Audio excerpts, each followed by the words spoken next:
안녕하세요. 김다니엘입니다. 평생을 목회자로 사역을 한다고 해도 하나님과 소통 한번 해보지 못하는 그런 목회자들도 상당히 많이 있습니다. 이런 목회자는 대부분 아마 말씀을 최우선시하는 그런 오직 말씀만 강조하는 그 보수교단에 속해 있는 목회자들이 아마 거의 대부분이지 않을까 저는 생각해 봅니다. 문제는 목회자 자신이 하나님과 소통하지 못하는 것은요, 그렇다 쳐도 성도들 중에 혹시라도 기도 많이 해서 하나님의 음성을 듣는다거나 꿈이나 환상을 본다거나 아니면 방언을 한다거나 방언 통역을 하게 되면요, 그런 사람들을 좋아하지 않습니다. 귀신 방언 운운하면서요, 그런 사람들을 색안경 끼고 본다는 겁니다. 실제 유튜브 복음 시장을 제가 둘러보았는데 보수를 대표하는 한국 교회의 그 대형 두 교단 소속의 목회자들 중에 상당수가요, 그런 복음 채널 중에 상당수가 하나님과 소통하는 다른 복음 유튜버들, 그러니까 채널러들을 정죄하고 비판하는 모습도 흔히 보게 됩니다. 은사중지론에 빠진 자신의 잘못은 볼 줄 모르고 자칫 그런 식의 비판은요, 성령 모독죄, 그러니까 성령 회방죄를 짓는다는 것을 알아야 될 줄 압니다. 지금의 시대는요, 분명히 은혜 시대입니다. 그러니까 하나님의 성령께서 이 땅에서 가장 왕성하게 그렇게 활동하는 시대가 바로 지금의 시대라는 것을 알아야 될 줄 압니다. 성경이 완성된 이후로 성령님의 모든 은사가 중지됐다고 하는 그런 터무니없는 잘못된 견해로 인해서요, 더 이상 이 땅에서 성령께서 그렇게 왕성하게 활동하시는 것을 모독하고 회방을 하게 되면요, 그 죄는 성경에 언급하고 있는 것처럼 내세도 사함을 받지 못한다는 사실을 우리는 알아야 될 줄 압니다. 이렇게 아예 성령님과 공개적으로 담을 쌓아버리는 그런 목회자나 평신도들은요, 성령께서 소통하실 수가 없다는 것을 알아야 합니다. 악한 영, 그러니까 악한 존재들은요, 내가 원치 않아도 수시로 나를 침입하고 싶어서요, 조그마한 나의 마음의 빈틈이 생기게 되면요, 그 마음의 빈틈을 통해서요, 순식간에 침입을 해 온다는 겁니다. 하지만 성령께서는 절대 그렇게 하시지 않으시거든요. 굉장히 인격적인 분이 바로 성령님이시라는 겁니다. 나 자신이 아무리 간절히 원해도요, 내 마음이 정결하지 않으면요, 오셔서 좌정하시지 않으시는 분이 바로 성령님이시라는 겁니다. 그런데 그분은요, 한번 내 속에 좌정하시게 되면요, 그 속에서 웬만하시면 또 떠나가시지 않으시는 분이 바로 그분이라는 것도 우리가 알아야 될 줄 압니다. 내가 죄를 지어도 말할 수 없는 탄식으로 슬퍼하시면서 나를 위해서 간구해 주시는 분이 바로 그분이라는 것을 우리가 알아야 될 줄 압니다. 로마서 8장 25절에 잘 나와 있지 않습니까? 이와 같이 성령께서도 우리의 연약함을 도우시나니 우리가 마땅히 빌바를 알지 못하나 오직 성령님이 말할 수 없는 탄식으로 우리를 위하여 친히 간구하시느니라. 요즘 상담하다 보면은요, 자신에게서 성령님이 떠나가신 것 같다는 그런 고백을 하는 분들도 발견하게 되는데요. 여러분은 어떻게 생각하십니까? 실제 그 사람에게서 성령님이 떠나가신 것이라고 보십니까? 아니면은요, 그냥 자신의 그 심리 상태에서 오는 그 본인의 착각이라고 여러분 보십니까? 저는 거의가 아마 후자라고 봅니다. 거의 후자일 것으로 봅니다. 성령께서는요, 우리를 그렇게 쉽게 떠나가시는 분이 아니시거든요. 한번 좌정하신 성령님께서는요, 내 속에 계시는 분, 그 성령님께서는요, 쉽게 우리를 떠나가시지 않는다는 겁니다. 믿으셔도 됩니다. 제가 개인적인 영성생활을 참 많이 강조하는 그런 사람 중에 한 사람이지 않습니까? 실제 그렇게 하루 두세 시간의 개인 영성생활을 하지 않고요, 그렇게 일주일이 지나고 한 달이 지나가고 그렇게 두 달이 지나가고 자꾸 그렇게 지나가면은요, 결국은 본인이 그렇게 성령님의 임재하심, 성령님이 내 안에 계신 것을 아마 못 느끼는 그런 단계로 아마 그렇게 가게 될 겁니다. 성령께서 서서히 소멸되어 간다거나 아니면 나 자신이 세상적인 그런 온갖 불순물, 그러니까 영적인 그런 죄나 아니면 더러운 어떤 영적 불순물로 인해서요, 그렇게 영적으로 자신의 마음이 무디어지게 되면은요, 영적으로 본인이 그렇게 무디어지게 되면은요, 내 마음이 공허해지고 깜깜해진다는 겁니다. 그것은요, 성령께서 내 안에서 그렇게 탄식하시고 그렇게 답답해 하시고 그렇게 우리에게 신호를 보내고 계신다는 것을 우리가 알아야 될 줄 압니다. 그러니까 본인이 빨리 알아차려야 된다는 겁니다. 성령께서 떠나가신 것이 아니고 성령께서 내 안에서 답답해 하시고 그렇게 가깝게 하시고요, 내가 개인 영성 생활을 하지 않기 때문에 그런 현상이 일어난다는 것을 우리가 이해해야 될 줄 압니다. 그것이 성령께서 떠나가신 것으로 그렇게 이해하시면 안 된다는 겁니다. 이것을 회복하는 방법은요, 간단합니다. 회복하는 방법은요 정말 간단한데요, 여러분이 그렇게 하시지 않아서 그것을 회복할 수가 없는 것 뿐이라는 겁니다. 자신의 개인 영성 시간을요, 그 시간을요 여러분 한번 늘려보십시오. 그러면 금방 회복할 수가 있습니다.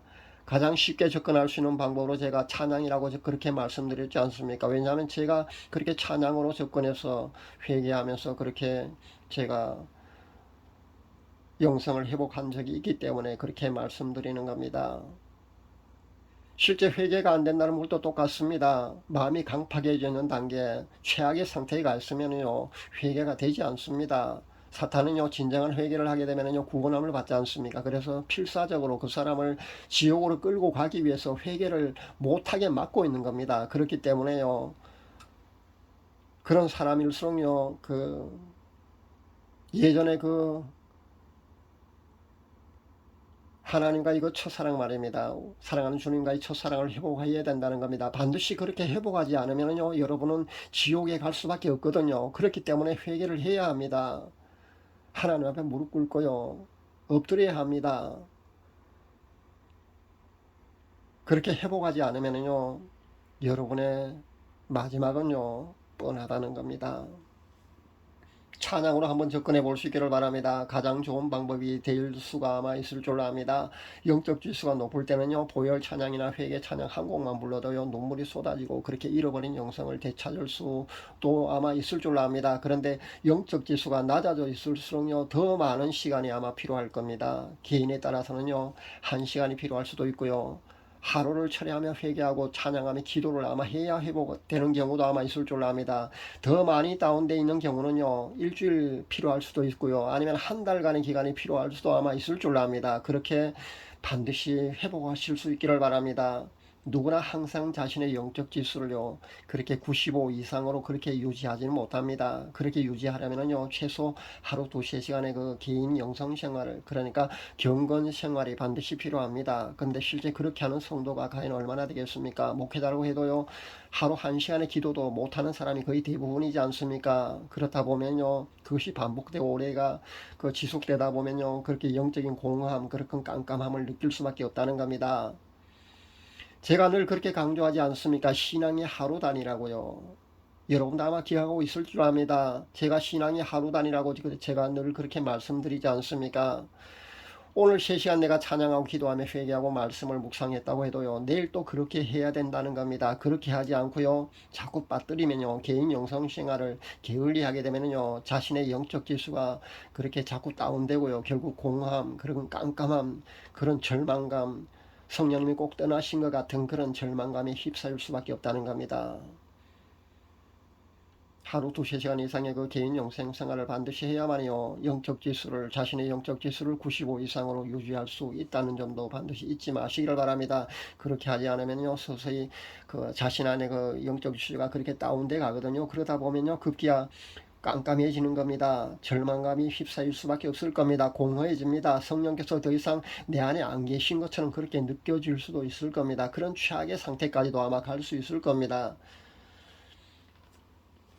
다행스러운 건요 제 구독자분들 가운데 하나님과 소통되는 단계에 있는 그런 영성이 꽤 높은 단계에 있는 그런 분들이 꽤 많이 있는 것을 저는 발견합니다. 아마 댓글 다시지 않는 분들 가운데도 아마 그런 분들이 꽤 많이 있을 겁니다. 조심스럽게 그렇게 댓글을 달지 않고요 아마 지켜보고 제 메시지를 아마 계속해서 하나도 빠짐없이 메시지 하나를 발표할 때마다 동영상을 몇 번씩 그렇게 듣는 사람도 아마 있는 걸로 압니다. 아마 제 이상으로 그렇게 개인 영성 생활을 충분히 잘하고 계시니까요 그렇게 하나님과 소통하는 정도는 아마 누구나 그렇게 쉽게 하실 수 있지 않을까 저는 생각해 봅니다. 그런 분들이 많이 있으리라고 저는 생각해 봅니다. 문제는요 이런 분들이, 그러니까 과거에 하나님과 수시로 그렇게 소통이 되었는데 이제는 안 되니까요 매우 답답해하고 불안해 하는 것 같은데요 충분히 그 심정은 저도 잘 압니다. 이미 큰 은혜를 체험한 경우이기 때문에요. 그러니까 늘 하나님과 소통해 오셨던 분들은요 갑자기 그 소통이 줄어들다가 어느 날 갑자기 공허하게도 더 이상 아무것도 보이지도 않고 들리지도 않게 되면요 그러니까 깜깜해지게 되면요 내 안에 계신 성령께서 떠나가신 것이 아닌가 그렇게 불안해하고 절망감에 휩싸일 수 있다는 겁니다. 그러나 염려하지 마시기 바랍니다.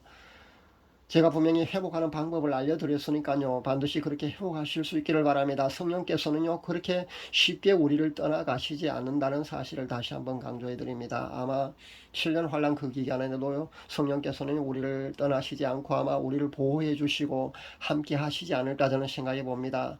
혹시 휴거되지 못하고 남겨지게 되더라도요, 너무 염려하지 말고 불안해하지 마시기 바랍니다. 어떤 이들은요, 휴거 사건 발생 시에 휴가 동시에 성령께서도 이 땅에서의 사역을 마치고 그렇게 떠난다고 하는 사람도 제가 보았는데요. 전 아니라고 봅니다. 남겨진 자들을 보호하시고 도와주시어서 그러니까 더 아마 초자연적인 더 놀라운 일도 아마 그때 성령께서는 아마 하실 것으로 저는 그렇게 기대해 봅니다.